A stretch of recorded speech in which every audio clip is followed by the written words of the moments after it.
those publications out. Um, and so before we get started, we wanted to give you a brief introduction about our organizations and who we are. Just very quick, sorry, I failed to mention that my name is Joaquin Villanueva, and I'm the president, current president of the Puerto Rican Studies Association, among many other things. I'm also a professional geographer at Gustavus Adolphus College in Minnesota.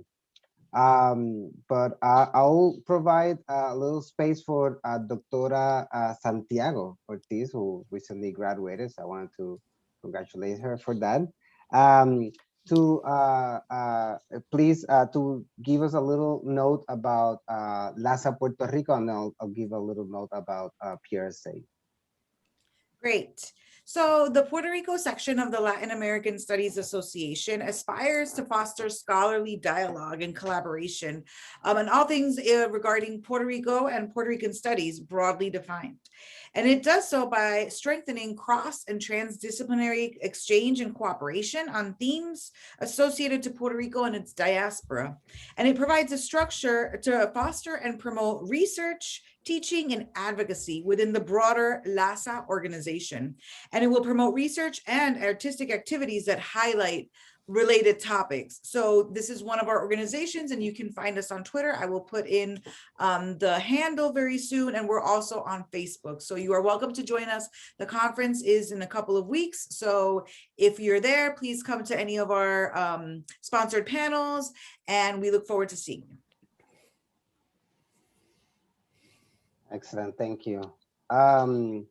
And so the Puerto Rican Studies Association, on the other hand, is similar to LASA Puerto Rico, but we are an academic organization founded in 1992. We are the most important academic organization of, on Puerto Rican studies, and is a space where we foster interdisciplinary knowledges and learning about Puerto Rico, Puerto Ricans, and the diaspora, wherever they are. We really welcome anyone interested in a variety of topics and disciplines, and we are trying really hard to create a welcoming space for dialogue.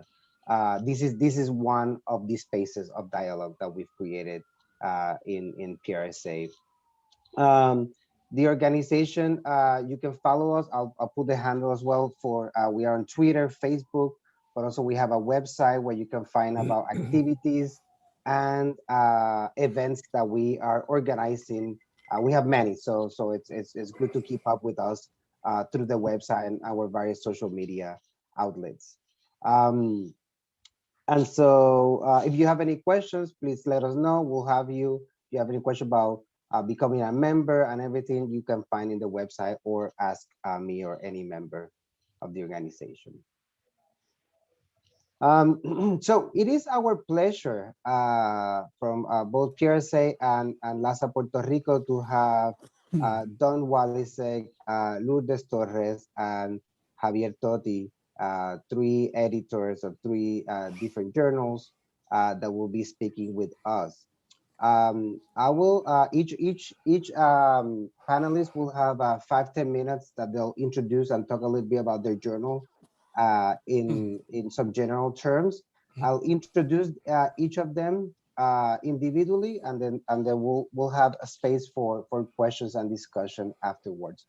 I'll ask for those of you for the sake of maintaining the conversation fluid, if you can mute your microphones while everyone else is speaking, that will be fantastic. Our first panelist is Dr. Don Walisek. Don Walisek is professor of English and Linguistics at the University of Puerto Rico's Rio Piedras campus. His fields of academic interest include Creole studies, historical sociolinguistics, discourse analysis, and translation studies. Much of his research has focused on issues of language, migration, and social life in the Caribbean, in particular, Anguilla, Cuba, Haiti, and the Dominican Republic. His publications include Guantanamo and American Empire, The Humanities Respond from 2018, and co-edited with Jessica Adams and other works. In 2019, he was a Fulbright Scholar at the Karl Franzens University of Graz in Austria and a Fellow of the American Council of Learned Societies. He has acted as editor of Sargasso, to which he will be speaking shortly, since 2009, and served as issue editor for 10 of its volumes. So please join me in welcoming Don Wallace.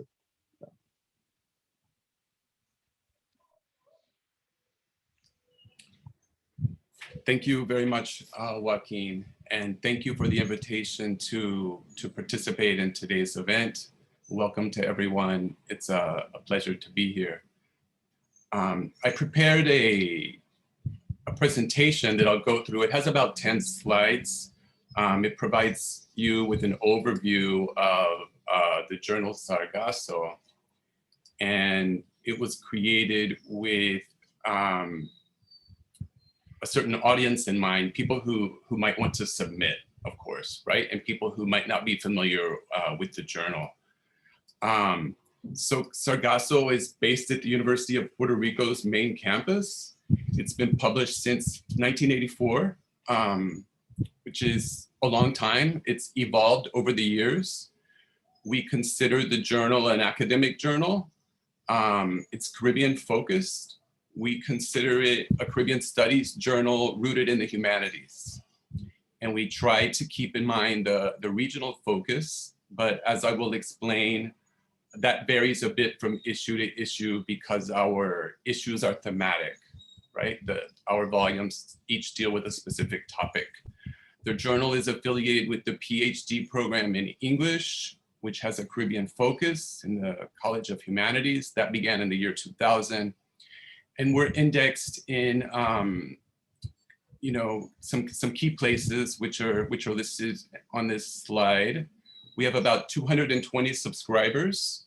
About half of those are institutions and the other half are individuals. And we continue to publish hard copies. We publish one a year. All of our past issues are up on DLOC, Digital Library of the Caribbean, and in a few other databases, most of which are affiliated with EBSCO. We deal with literature, language, and culture in general terms. Those are the main topics. We also have issues that link those topics to contemporary social problems. And in terms of culture, we publish work within the realm of cultural studies, but also work that looks at culture more from an anthropological perspective.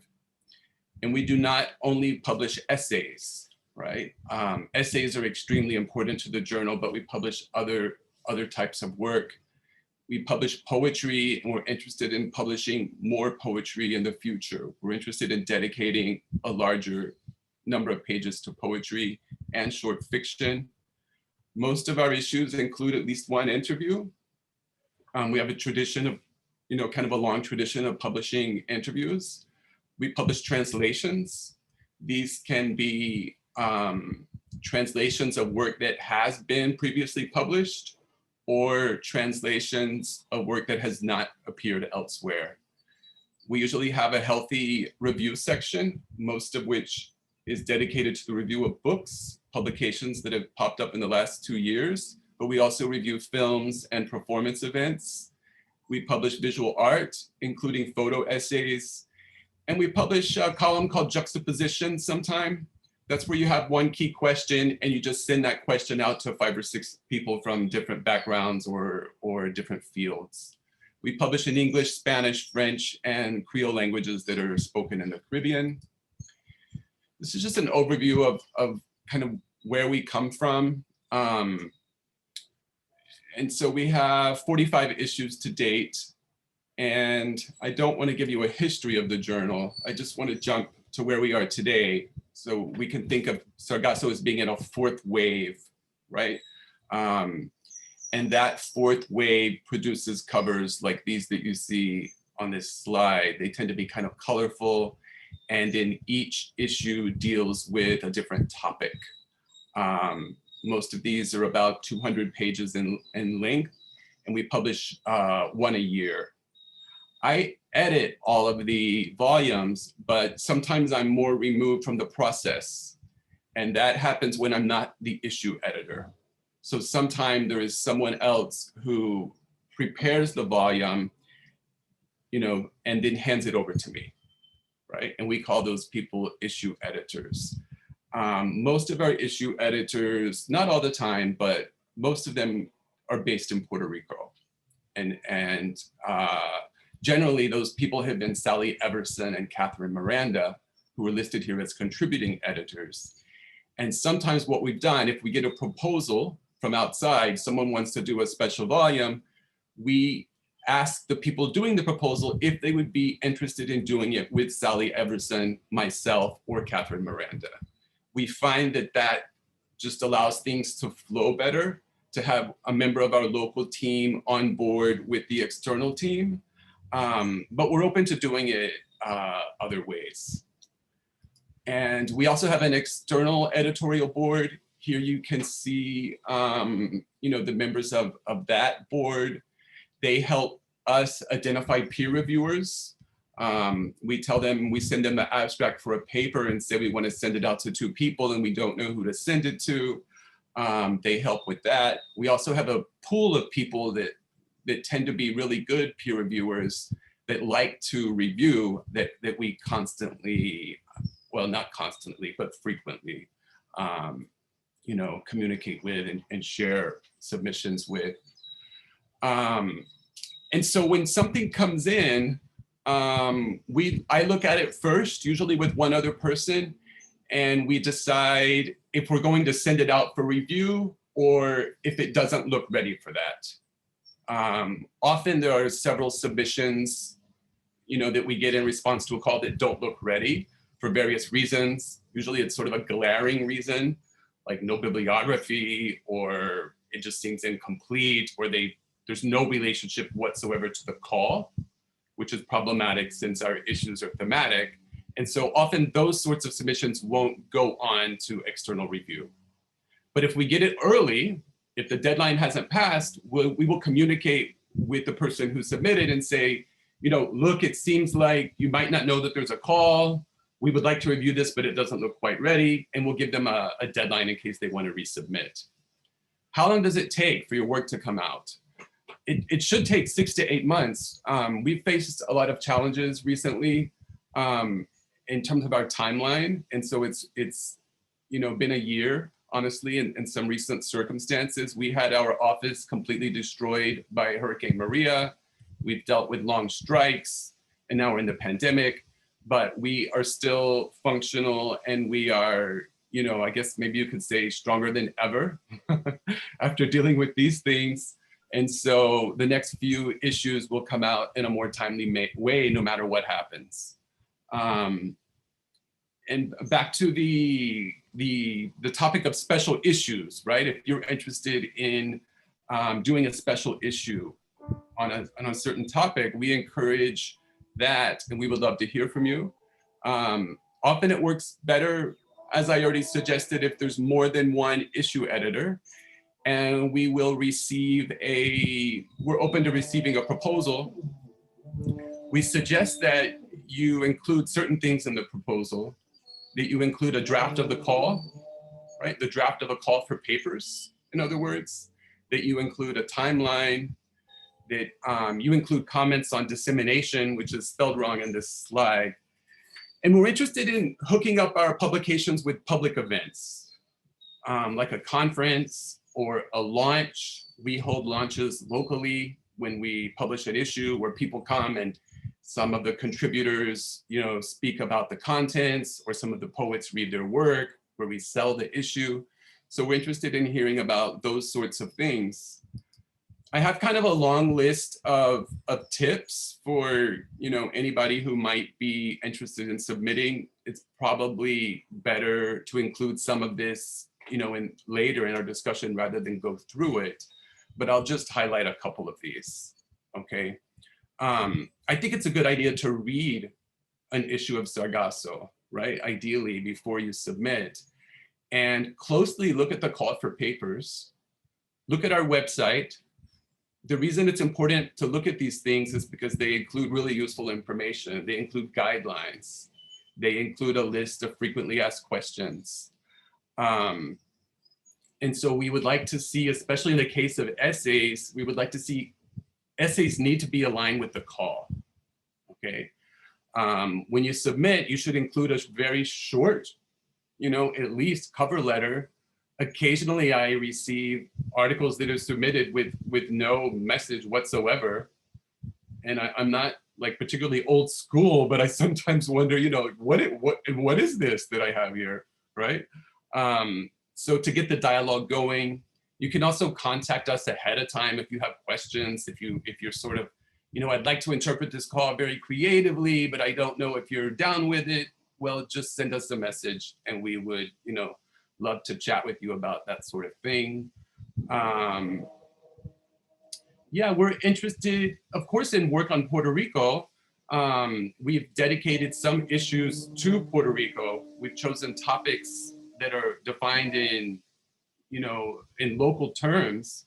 And we're also interested in work that contextualizes Puerto Rico in terms of other Caribbean societies and other Caribbean diasporas. We define the Caribbean, in very broad terms, including, continental South America, West Africa, and diasporic populations, among other things. And we have one issue that we just extended the call on solidarity, cooperation, and mutuality. If you would like me to send that to you, I can, provide my email address in the chat or something. It's also available online. So this issue, I think the deadline was a month ago, and we just extended it a bit more. We would like to get, more submissions. So thank you, and I look forward to chatting with everybody.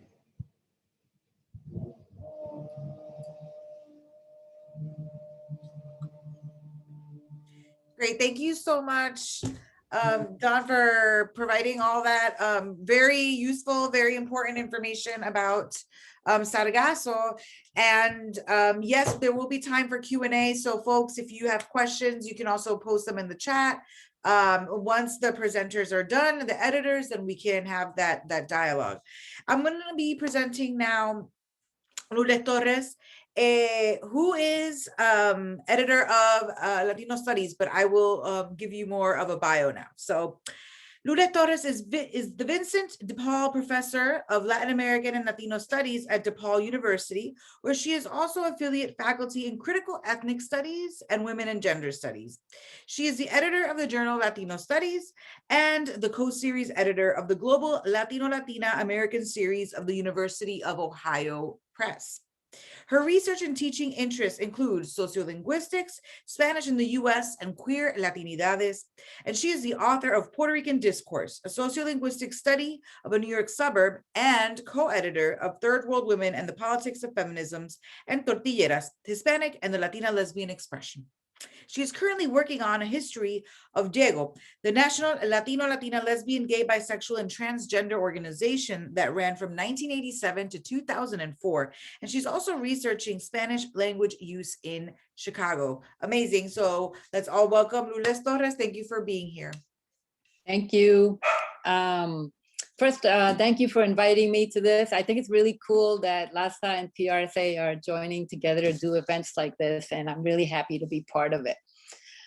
So like Don, I have a slideshow to share. Can you see that? Okay, cool. So first thing, and I'll come back to this, we have submission deadlines. We have 3 submission deadlines. And if you're interested in publishing in our journal, it's important to look at those deadlines, because if you,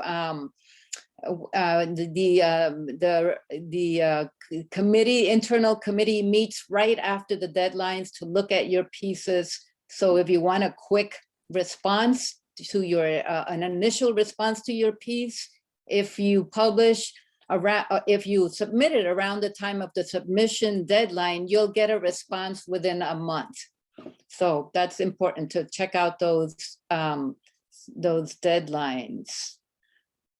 Okay, and let's see if I can move this along. Okay, so our journal was founded in 2003. Our first editor was Susan Obler, who ran the journal for about 10 years. And then I took over in 2012. I have a full-time managing editor, Maria Isabel Ochoa. We're housed by DePaul University in Chicago. And we have 3 associate editors. We're an interdisciplinary journal, so it's important to have people from different disciplines responding to the work.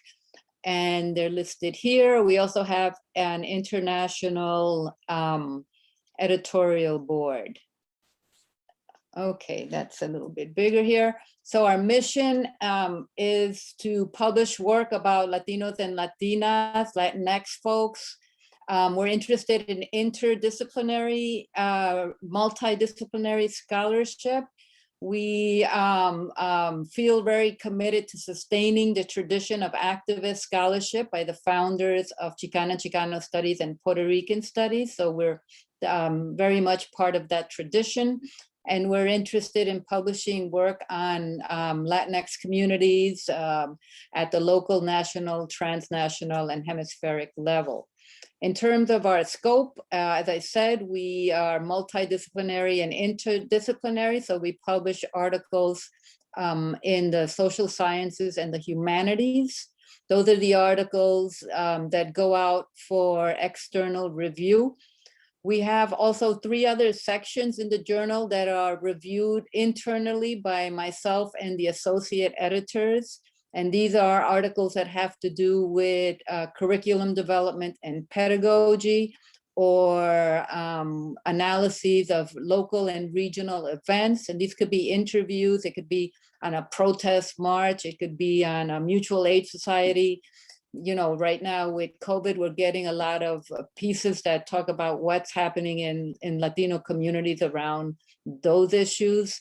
So this is nice to get a sense of activism, literature, just all kinds of information things that are happening in different areas of the country that you want readers of Latino studies to know about. We have another section called Páginas Recuperadas, which is a section where if you have a photo or an old document that you think has been ignored and that is important to Latino studies and you want to highlight, that's what that section does. And we also welcome book and media reviews. If you're interested, by the way, in doing book reviews for us or media reviews, please send us, your areas of expertise. If you have a book in mind that you'd like to review for us, if we haven't assigned someone to that, that might be a possibility. So keep that in mind. And I tell you this because there are other ways, there's the typical article that goes out for external review, but there's also other ways you can get your work published quicker and get your work out there for other people to see. So you should check out those options. We have 3 phases of our editorial process. The first one, initial submission. Like Don, we have an internal review process. In our case, it's myself and the 3 associate editors. We get together 3 times a year right after the submission deadlines. And we have these long-term, weekend-long meetings where we discuss each paper, right? So we'll have maybe 30, 40 papers that have come in for that deadline. We'll all read them. And we'll sit around for a weekend, talk about each of them. Maria Isabel takes notes, and every writer, every submission gets an extensive review. So even if we're not interested in your paper because it's not appropriate, you'll get feedback that might be helpful to you to either resubmit it to our journal or submit it somewhere else. We really think that mentoring function is important to us. And so we recognize that even if something is not suitable for our journal, people are trying to get their work out there, and we will do our best to give good feedback so that even if it's not in our journal, you can submit it somewhere else, right? So that's nice. You get feedback from 4 people from different disciplines, which again is important to us because we're Latino studies, we are interdisciplinary. And so we want the work that people submit to us to be accessible to people from all fields, not just one field. Anyway, going back to that initial process. So quite often we think things aren't ready to go out to external review. So we'll ask the submitters to rewrite certain sections of it to make it stronger. We'll never send anything out if we don't think it's going to survive the review process.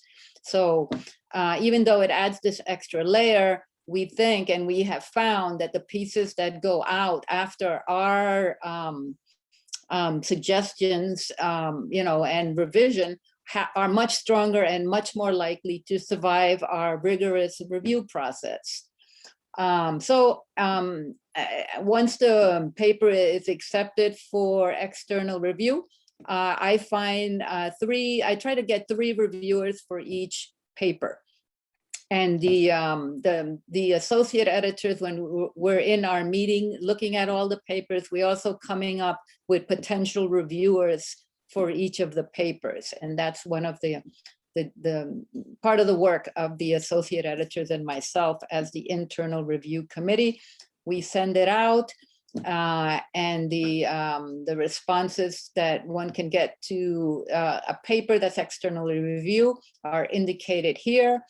When the reviews come in, I take those reviews and send them to the author with a letter from me that explains, sometimes reviews are tricky because they're conflicting.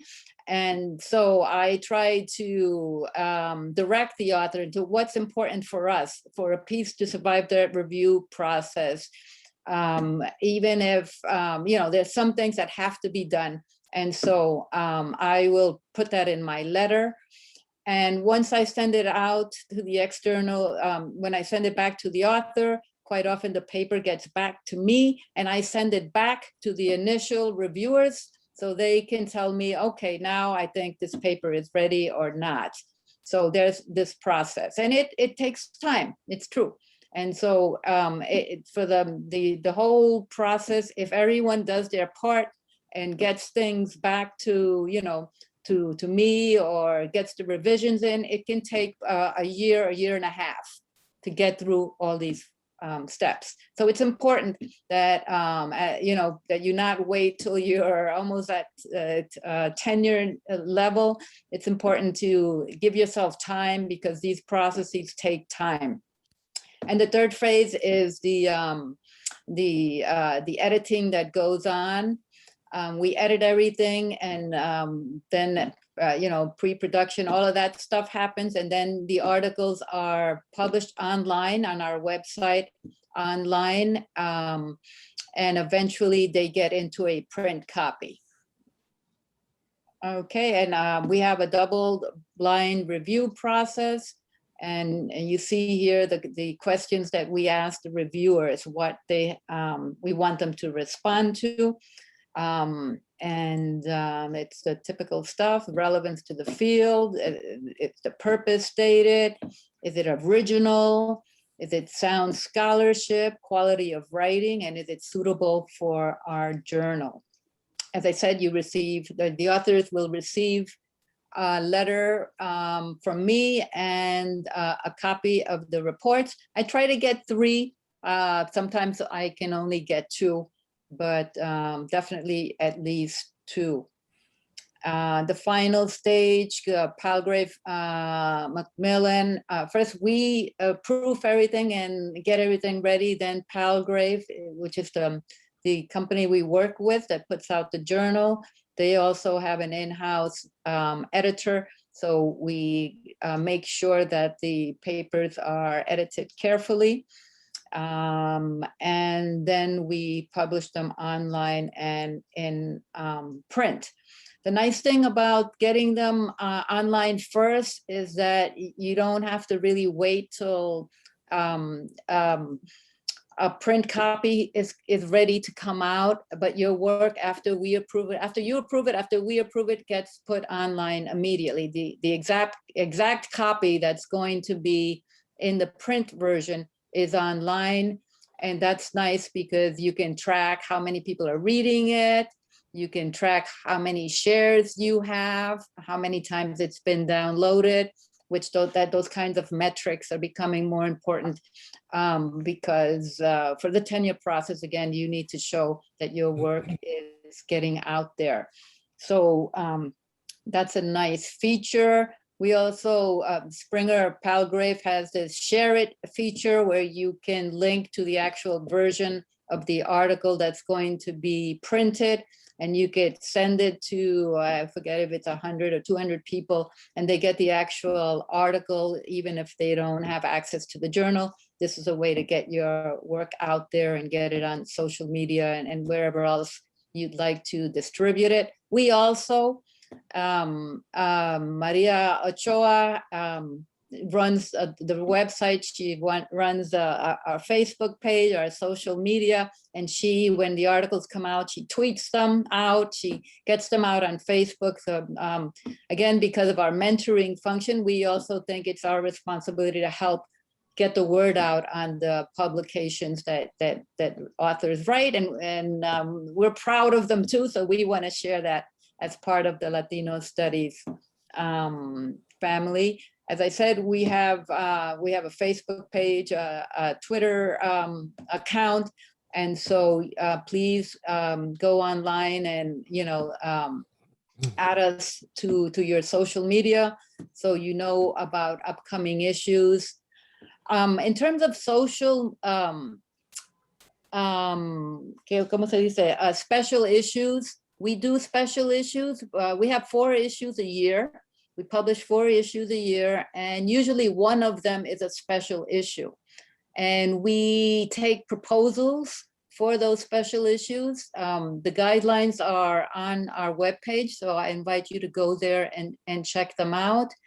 Like Don, we prefer if it's at least 2 people that are doing a special issue together, and that one be a senior scholar if the other one is a junior scholar. And in terms of the proposal, once again, just like the articles, during our internal committee meetings of myself and the associate editors, we collectively decide whether or not to accept a special issue. And like the articles, it's about, is this going to be relevant to the Latino Studies scholarship? One has to make clear what their contribution is, and why people would be interested in that topic. So I think I'll stop there, and you can ask questions if you'd like afterwards. Thank you for your attention. Thank you, Lourdes. That was really good. And now we have our last panelist, Javier Totti.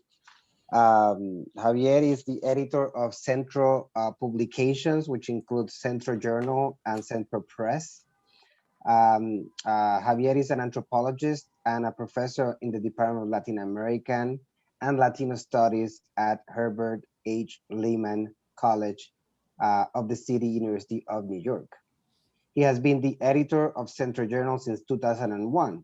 His work has been published in Caribbean Studies, Revista Puertorriqueña de Salud Pública, Exégesis, Journal of Folklore, Dissent, Raíces, Revista de Ciencias Sociales y Económicas, among others. So without further ado, I'll leave you with Javier Totti. Hi, and thank you for inviting me, and welcome to all. I'm also going to share a presentation. So I'm the editor of Central Journal of the Center for Puerto Rican Studies. We are an academic journal, multidisciplinary, bilingual, and refereed. And we're the journal of the Center for Puerto Rican Studies, which is the major research center on Puerto Rican diaspora in the United States. And it's located at Hunter College of the University of New York. We welcome scholarly articles in the humanities and the social sciences, as well as chronicles, interviews, book reviews, review essays, etc., that reflect the development in the field of Puerto Rican studies. We publish essays, interviews, book reviews, etc., all of it. The journal encourages a dialogue that compares Puerto Ricans with other racialized ethnic groups, particularly Latinos and African Americans, or that compares Puerto Ricans with other Latino groups. We are a double-blind, we abide by the double-blind system of peer review, in which neither side knows who, the reviewers don't know who the author is, and the author doesn't know who the reviewers are. We are a subscription-based journal, but the journal is also carried electronically by Academic Search Complete, by Gale and ProQuest. And for example, most of our readership comes from the electronic subscription from libraries. We are downloaded approximately 70,000 times a year, our articles, so they move around. The journal is published 3 times a year, spring, summer, and fall. There are really no deadlines, because what doesn't go into one will go into the other. So everything is rolling. We publish individual submissions, issues of the journal that are open, various topics, etc. But we also do special sections or special issues on a specific topic. We traditionally do around 1, sometimes 2 issues a year that are special, especially now with everything that is happening. There's an urge by scholars to do a comprehensive one-theme issue, and we get contacted. You make a submission to me, and I'll discuss it with the editorial board. We are very flexible and very open in terms of topics. This is the article. This is the disciplines that we published since 1999 to 2020. This is a total of 500 and something, 16 authors. Some essays have multiple authors. 28% of all the articles we publish are from people in literature, whether it be Romance or English language, etc. 10% anthropology, sociology, history 9%, political science 8%, and you can go on down the line. In many ways, it reflects the academic fields. When you see -1, for example, for folklore, that means 6 articles basically during that period, So we're very open and we get a very diverse, get submissions from people from very diverse fields. The history of the journal began in 1983, 86. That period, the Center for Puerto Rican Studies began to publish newsletters that were mimeographed. And those newsletters began to tell what the research that they were doing was, and began to do little interpretative essays on the Puerto Rican realities in the United States. In 1887, the journal began to be published as a perfect bound journal, in a typical journal journal format. There was a need for studies documenting the migration pattern, the histories, the socioeconomic conditions, discrimination and cultural expressions of the Puerto Rican communities in the United States. Mainstream academic journals at that time, sociology, anthropology, literature, were not interested in Puerto Rican topics. Journals in Puerto Rico were also not interested in topics on Puerto Rican communities in the United States. So there was an opening, and people saw a need to do so, to create a journal. The journal followed the model of 2 very important journals. One was the Rican, a journal of contemporary Puerto Rican thought that came out of Chicago. by Samuel Betances, who's the founder and the editor. So it was Ricardo Fernandez. And of course, the Black Scholar. And originally the journal mixed academic essays with chronicles, with poetry, with art, etc. In 2001, the journal moves to be fully reviewed with the double-blind system by peer reviewers. And in 2014, we begin to only accept academic essays, book reviews, review essays, etc., and move out of the poetry, the creative part of production. These are the covers of the newsletters. This is the first one right here. This is another one, the second one. These are mimeograph in Edito. I don't know if people know what that is now, but they were mimeograph and stapled together. These are some of our other journal covers. Beginning in 2020, in 2012, we changed the format to the standard 9x6 format of journals. Some, both Don and Lourdes have touched on this, but I'll go over it again because this is important. When submitting an essay, always submit a publishable paper, a finished paper. Never send a draft so that people to get feedback. Never do that. All because that angers reviewers enormously, and they reflect it on their reviews. Always include a cover letter. Like Don, we get things that they just appear. The other for us, do not exceed 12,000 words. We use a modified version of the Chicago system. Try to keep your endnotes to the minimum. Don't use them as reference. Only include cited works in the reference section, etc. These things are in our website.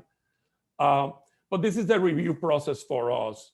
An essay is received. I, as the editor, will read it, and I make an immediate decision. If it's an academic essay and it falls within the journal's policy, then, or if it's not an academic essay, or it's an essay about the economy of Kazakhstan, which we have received. So I make the decision. I consult the editorial board always on these decisions. If the editorial board and in a discussion with myself, we decide that it's a go ahead, the article or piece is sent to reviewers. We begin to contact reviewers. Editorial board, we have a 25-member editorial board, so it's pretty broad. And we also have a huge database. So we start to contact reviewers, like Lourdes said, we ideally select 3. We always send it to 3. And we base our decision on 3, or if not on 2, but not a minimum of 2. The editor then receives the reports. If the article is not an academic one, doesn't fall within our policies, the author is immediately notified. The outcome of the review process, there can be 4 outcomes: accept as is, which is an ideal. I don't think in my 20 years we have had an article that has been accepted as is, though 2 months ago from a graduate student, we had one that got 2 reviews that said accept as is, and the other one said accept with revision. So it almost made it. And I was pretty happy with that. Accept with revisions, not accept, revise and resubmit, and not accept. Accept with revisions, you're notified, you're sent the reviews by the author. I will also write something like Lourdes says to make sense of it. The author will revise the essay,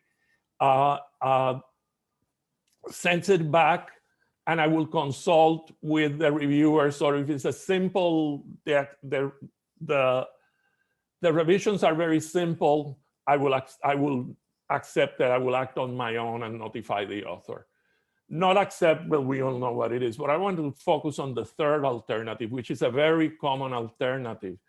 And while it might not be what we as authors expect, that alternative means that you're still in the game.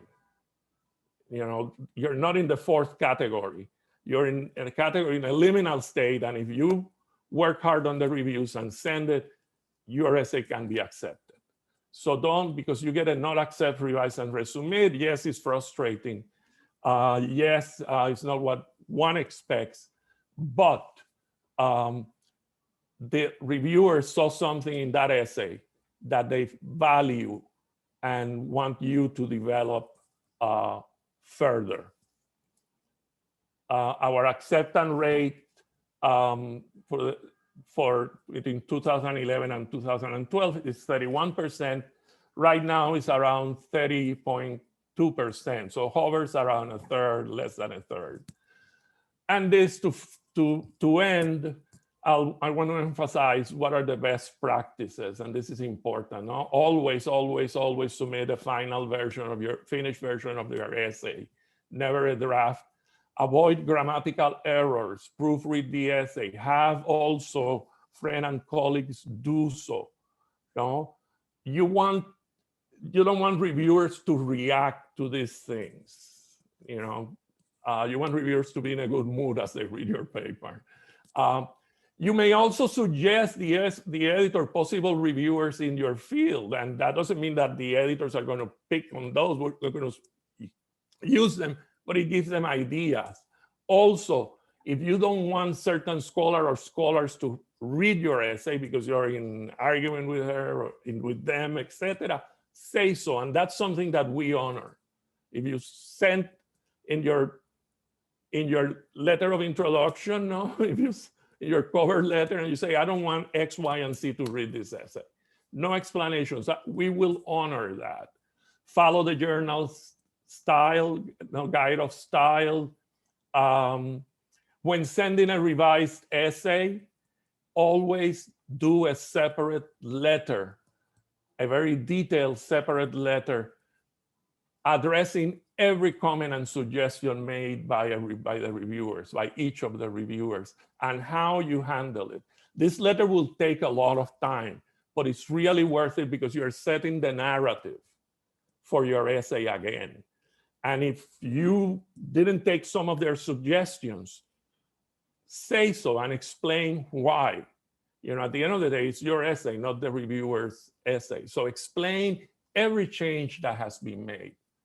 And you're setting up sort of like, you know, the narrative. And finally, if you haven't heard from your essay, from the editor, you send an essay and you haven't heard, write from them, write to the editor and say, hey, I sent this essay 6 months ago, I haven't heard from you. And we should respond. And if an editor doesn't respond, pull the essay out. Don't stay with that journal. That's it.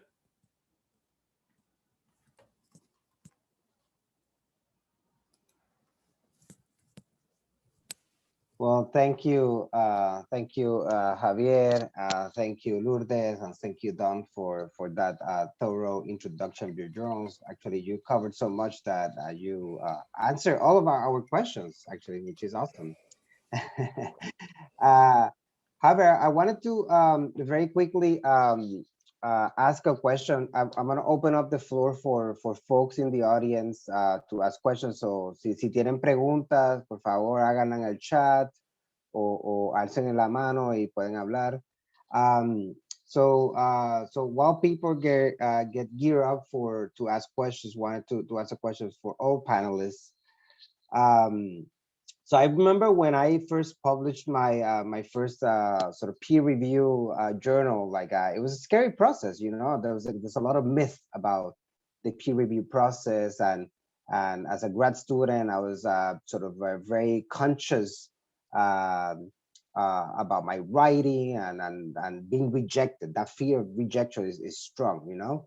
And so I can see that in the process that you describe, I could see fear from some of us that are not that familiar with the process, right? So just wanted to get a sense from you to speak to those in the audience that are new to the process or are still not familiar with the peer review process.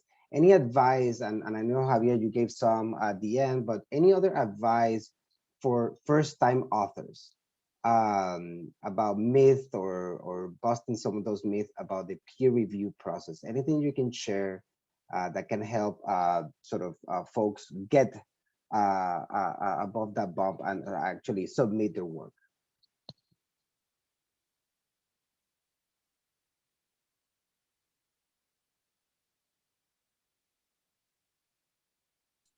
I can start if that's okay. Yeah, go ahead. I think what Javier, I just want to emphasize what Javier said about getting a revise and resubmit, that's really gold.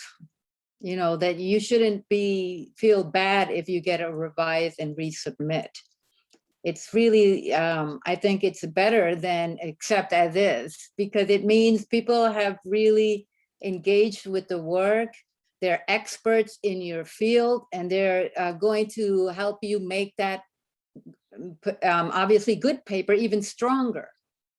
And so I feel like it's a gift. I mean, I've been publishing for 30 years and I've never gotten an accept as is, never. Always I have to make revisions. And I think I am grateful when people point out limitations of my work or places where it could be stronger, or maybe some new research that I'm not aware of that is really pertinent to what I'm arguing.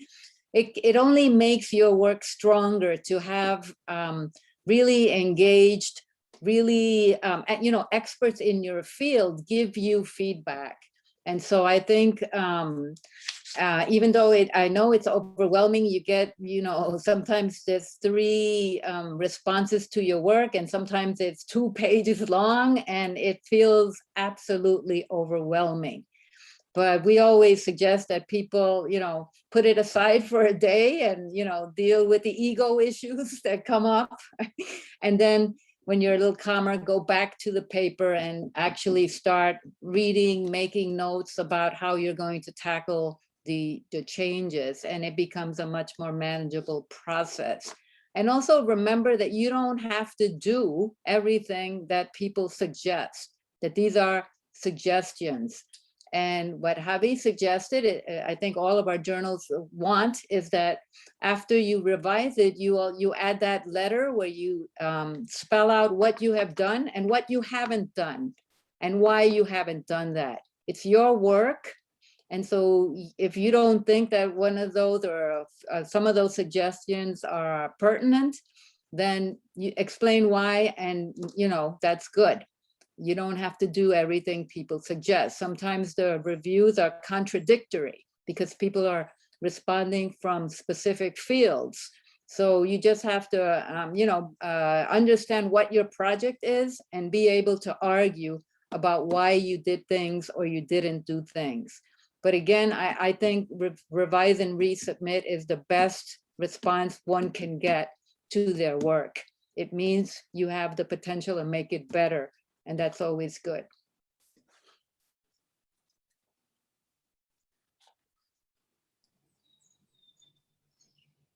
I would like to add also that, you know, editors are there also to help you. They're not there to judge you. So whatever is it that you don't understand about the process or about the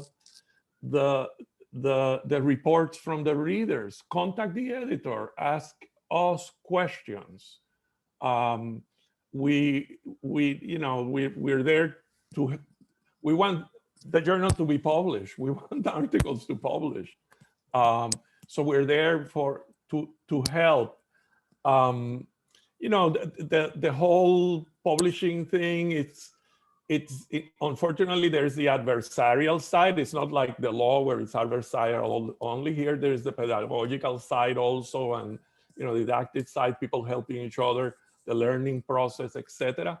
But yeah, it has that adversarial side there, and it's putting out your work there, your very personal work. So yes, it hurts. I have had articles rejected. Yes, it hurts, but you know, like Lourdes said, I think it's a good advice. You know, put it away for a couple of days or a week and then come back to it. And you still feel that you have something to say. So try to work on it and improve it.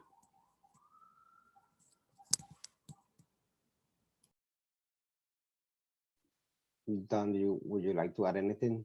Sure. One thing, kind of backing up and imagining someone who hasn't published, you know, that stage of your career can be important, and also people can feel overwhelmed, as you've suggested.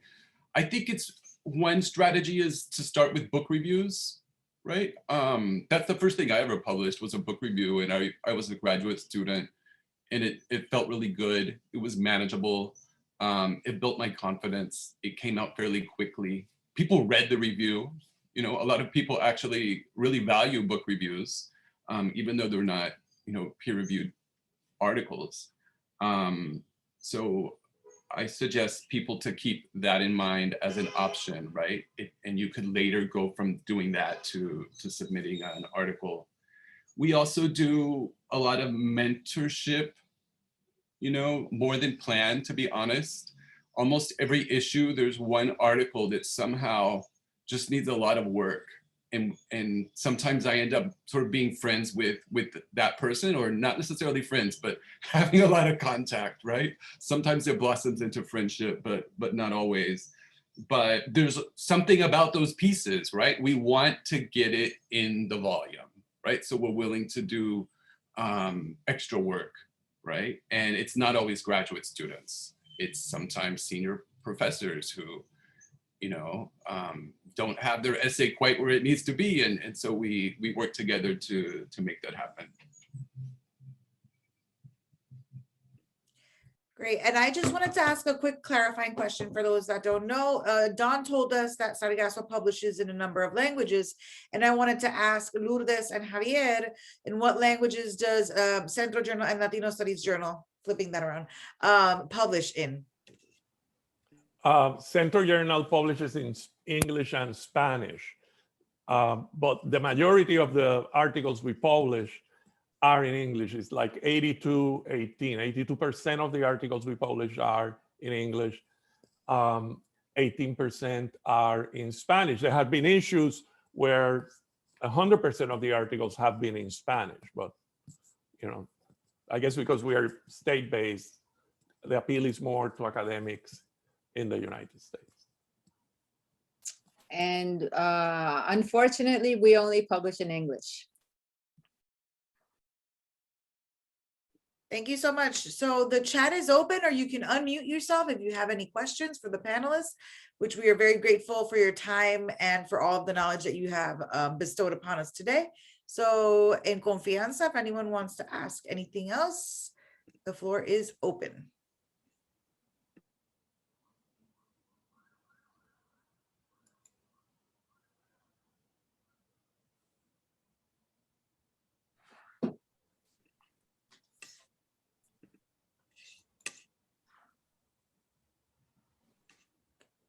I have more questions if people are still shy about it. This is more as people come on, don't be shy. This is your chance to ask the editors here. So please put them in the chat if you want. Or you can throw it to Aurora and myself, and then we can ask them as well. So it makes you feel better. But while we receive questions from the audience, this is more like a specific question about the recent times with the pandemic and COVID. And I know some journals have faced some difficulties, and Don, you mentioned the multiple difficulties that Sargasso has faced over the years with the hurricanes, pandemic, and so forth. But one of the things I've heard about with different journals is a gender imbalance that has been widened during the pandemic, with less women submitting work in your journals. I don't know if you've noticed any of that in your journal, or if you have you how are you trying to address that or correct that?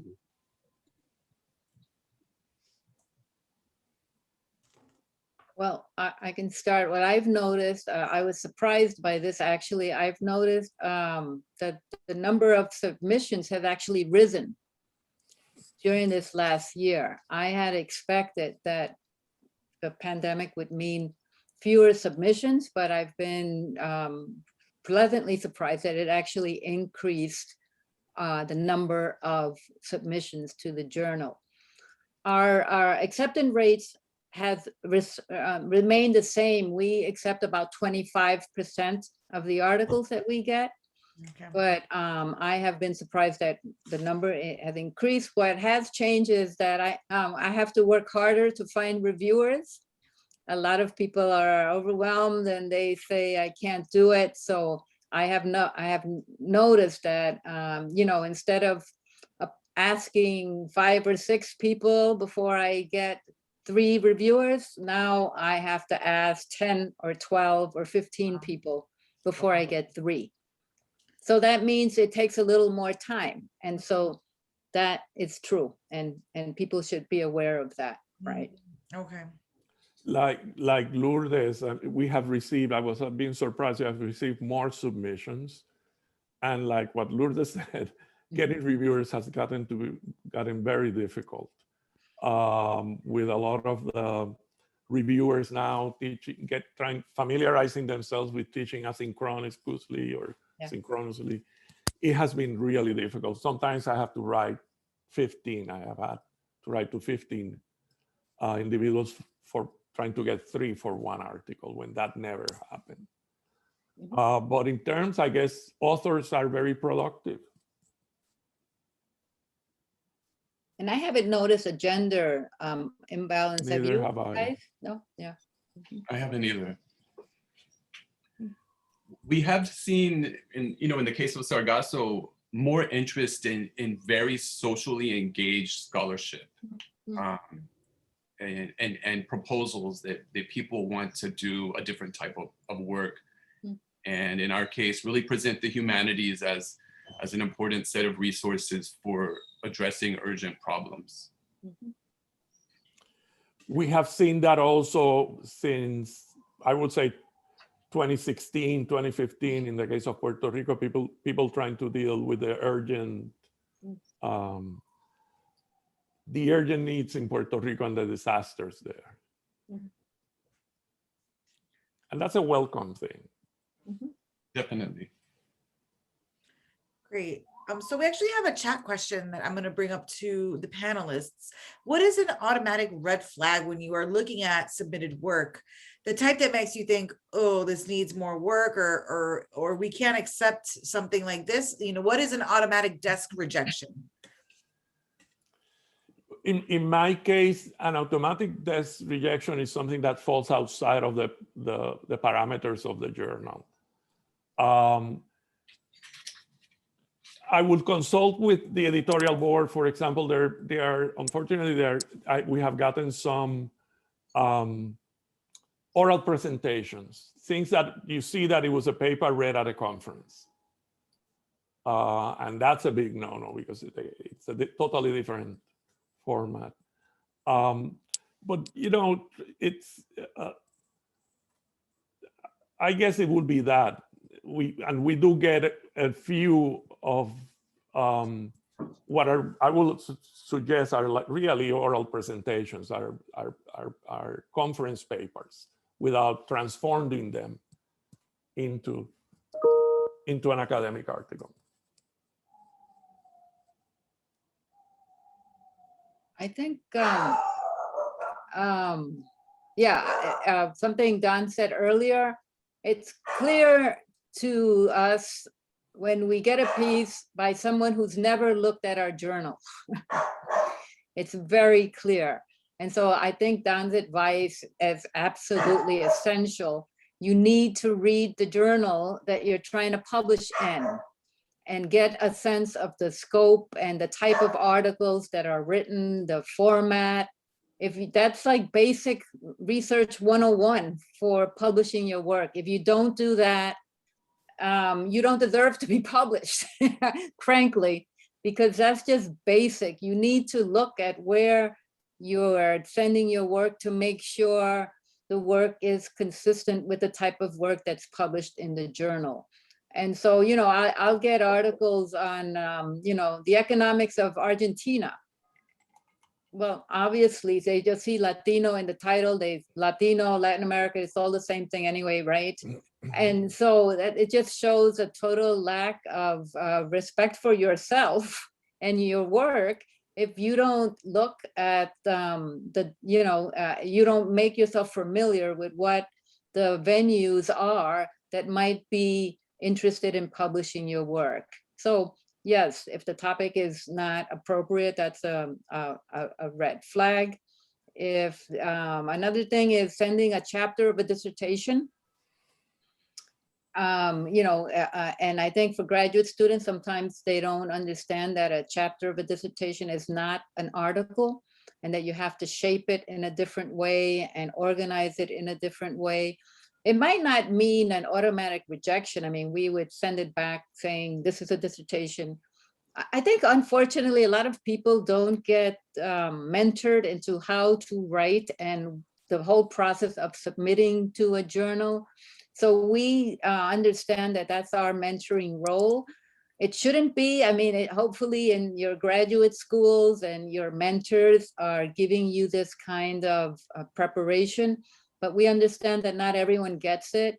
And so I think the only thing we won't publish, I mean, the only red flag thing is if it's not appropriate to our journal because of the theme. Everything else, even if someone sends a paper to us, it might be a really interesting paper.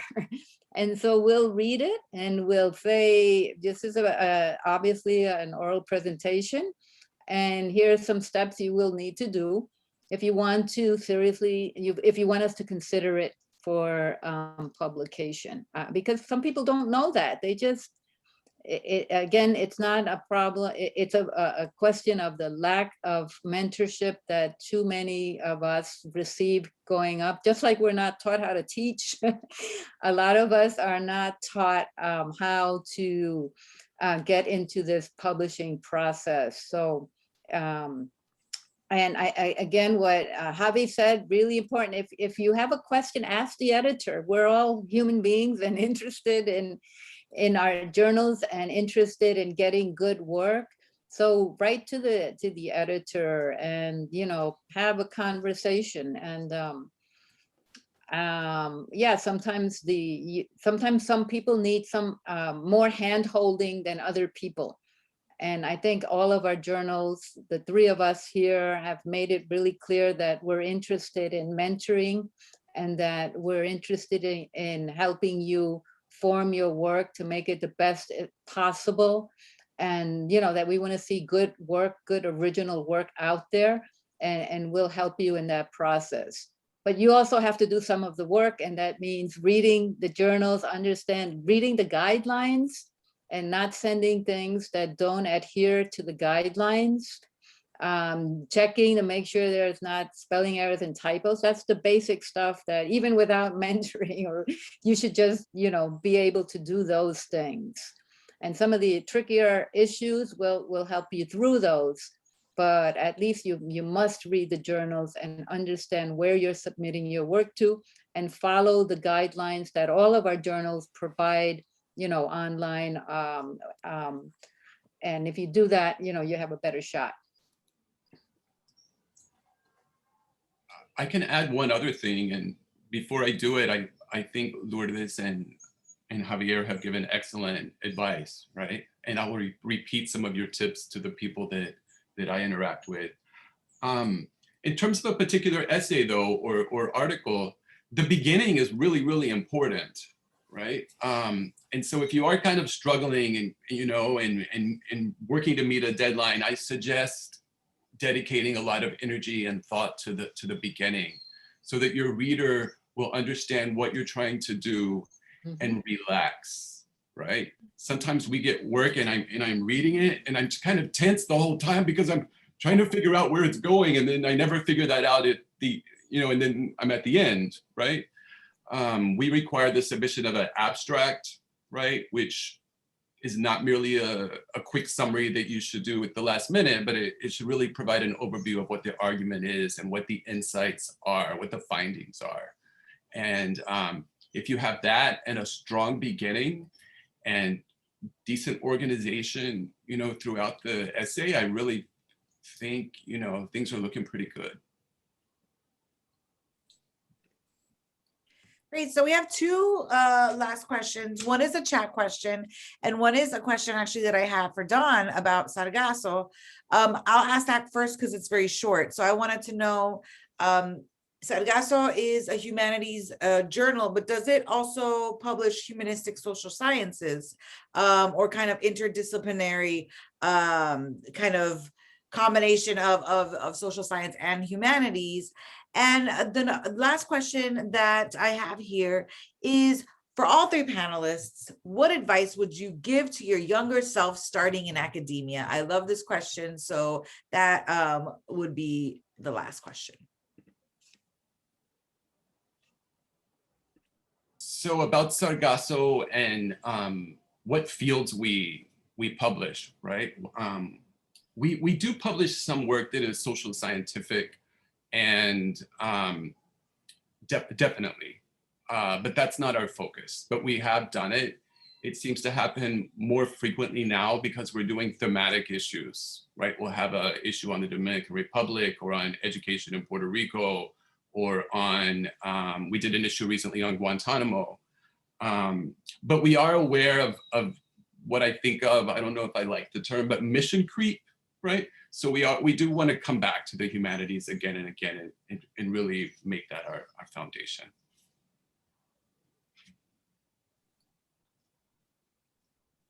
I'll start with the advice that I would give myself is to find a mentor or find a couple of mentors, people who are further along with this process than you are. It could be a professor or a graduate student that's more advanced than you. Find mentors that you can share your work with and ask some of these questions about, you know, publication process. I know when I was growing up, I was terrified of publishing. One of my mentors, Marvin Lewis at the University of Illinois, said, you know, do a book review, and he helped me write that. And I was always grateful for that help. It helped me lose some of the fear of that process. So I recommend people find a mentor or two that can help them in this writing and publishing process.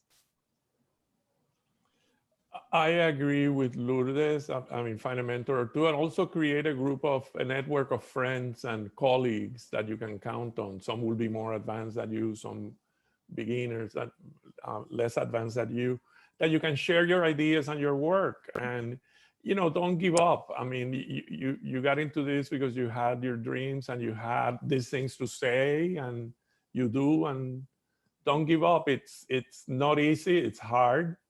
And it's a long process, but you know, have your voice, like, you know, get your voice out. You know, trust yourself and get your voice out, and always consult with mentors and your network.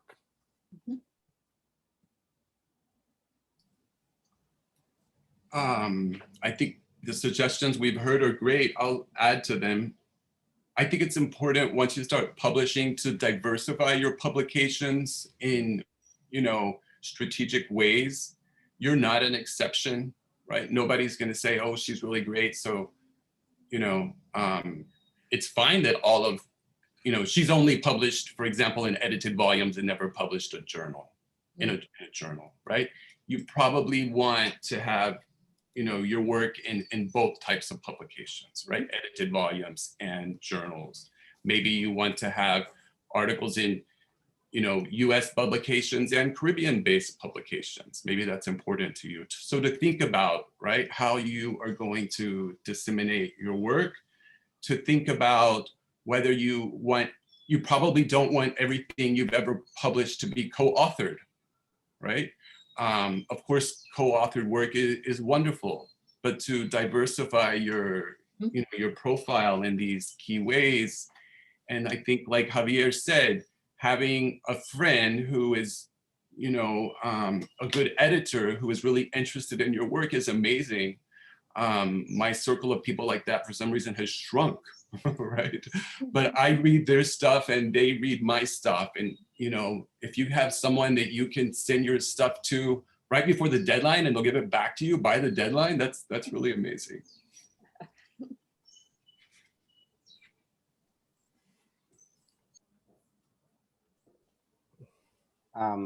We have a question here from Daniela. Daniela, you want to post it? Yes, of course. Hi, everyone. I hope y'all are doing well. I had a quick question, even though I know Aurora just said that these were the last questions. Pero de todos modos, I just finished my first year at the University of Michigan from the Romance Languages and Literatures Department. And I've heard contrasting advice regarding the timeline of publications in regards to whether or not you should start trying to get your papers published either in your first, second, third years, or if you should wait a bit more along your program. So say I have colleagues, for example, who have only gotten their papers published in their 5th year, 6th year, and I've had professors who have said that you should maybe not try to publish within your first years in your, wondering if you guys have. Thank you again for your time and advice. If you have a paper that it's good and you have been told it's good, publish it ASAP. Don't wait for your 4th or your 5th year. Start publishing immediately. That would be my advice. I would, yeah, if your professors for, you're writing papers for classes, ask them if they give you a lot of compliments about a particular piece of writing, then yeah, go up to them and say, well, do you think this might be good enough to publish? Ask somebody who you trust, and especially that person that is praising your work. Ask them, do you think this is good enough to submit to a journal? And so I think getting that kind of feedback from people who are more advanced would be really useful. I agree. I think it's useful also to ask yourself, what sort of profile do you want when you defend your dissertation, right? Maybe you want not only to have your dissertation, but 3 publications, for example. You probably don't want to be working on those 3 publications while you were trying to finish your dissertation, right? So to me, right? But it's nice to have a broader profile. So it seems like it's, key to do some along the way before the end.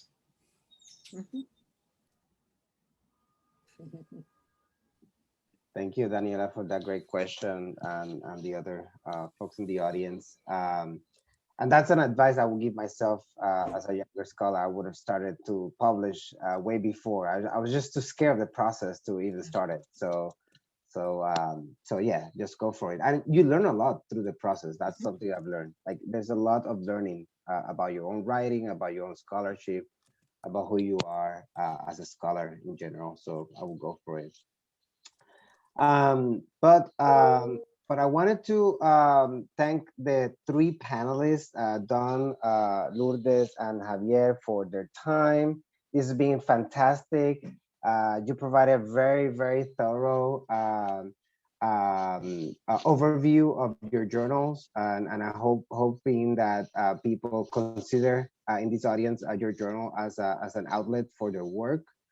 There are many more journals that can come to mind that also publish work on Puerto Rico, the Caribbean, and related topics. So that's something that you, if you have questions about that, that's something that both LASA Puerto Rico and PRSA are working to create some sort of list, and we can certainly help you identify those journals as well. So something that we're willing to do.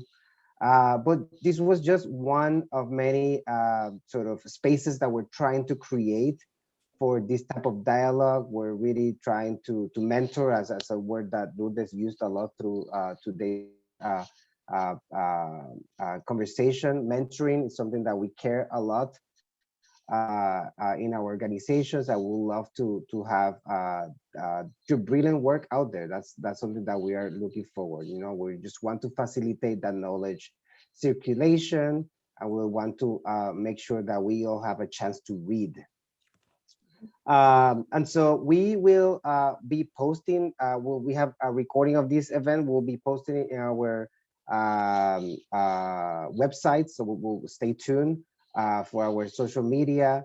But I just wanted again to thank LASA Puerto Rico for a lovely collaboration again with PRSA. Don, Lourdes, as Javier, for your time and wisdom was fantastic. Any last words, Aurora, if you want to say anything? I'm really happy that all of you found the experience to be helpful.